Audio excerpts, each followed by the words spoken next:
আসসালামু আলাইকুম বন্ধুরা, কেমন আছো তোমরা সবাই? আজকে আমি পুডিং তৈরি করব। এখন আমি একটি কড়াই নেব। কড়াইয়ে 1 কেজি গরুর দুধ ঢেলে দিচ্ছি।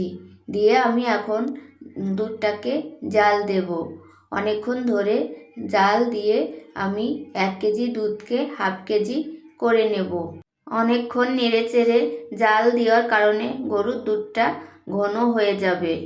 এবার আমি এর মধ্যে দেব গুলে রাখা 1 চামচ কর্নফ্লাওয়ার।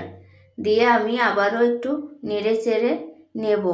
এই পর্যায়ে গরুর দুধটা এই রকম ঘনত্ব হয়েছে। এবার আমার পারফেক্টভাবে হয়ে গেছে পুডিংয়ের দুধ জাল দেওয়া।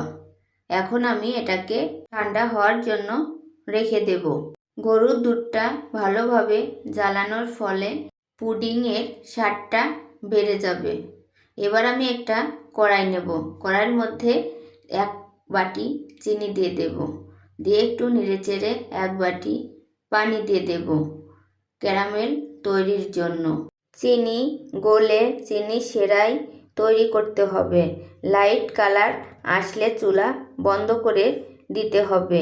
বেশি লাইট করা যাবে না, তাহলে ক্যারামেল পুড়ে যাবে এবং তিতা লাগবে। এবার আমি পুডিংয়ের মিশ্রণ তৈরি করব। রুম টেম্পারেচারে রাখা 3টা ডিম আমি ভেঙে নিয়েছি। এর মধ্যে দিয়ে দেব পরিমাণ মতো চিনি। এবার আমি ডিম আর চিনিগুলো ভালোভাবে মিশিয়ে নিচ্ছি। তারপর এর মধ্যে দিয়ে দেব ভ্যানিলা এসেন্স 1 চামচ, যাতে ডিমের কাঁচা গন্ধ না থাকে। আপনারা চাইলে এখানে লেবুর রসও দিতে পারেন। এবার আমি ঢেলে দেব জাল করে রাখা দুধটা। এখন আমি ক্যারামেল তৈরি করা বাটির মধ্যে একটা চাকনি দিয়ে দুধ আর ডিমের মিশ্রণটা ছেঁকে নেব। একটা কড়াই নেব। কড়াইয়ের মধ্যে আমি ফ্রেশ টিস্যু দিয়ে দেব। আপনারা চাইলে এখানে পাতলা নরম কাপড়ও ব্যবহার করতে পারেন। দিয়ে এর উপর আমি বাটিটা রেখে দেব। দিয়ে একটা ঢাকনা দিয়ে ঢেকে দেব। এর মধ্যে পানি দিয়ে দেব বাটির অর্ধেক পরিমাণ। দিয়ে একটা ঢাকনা দিয়ে ঢেকে দেব। আমি 1 ঘন্টা রেখে দিয়েছিলাম ভাপে। এখন আমি ঢাকনাটা তুলে চেক করে নেব পুডিংটা ঠিকঠাক হয়েছে নাকি। একটা চাকুতে আমি চেক করে নিচ্ছি। এবার একটা চাকুতে চারপাশে আমি ছাড়িয়ে নিচ্ছি।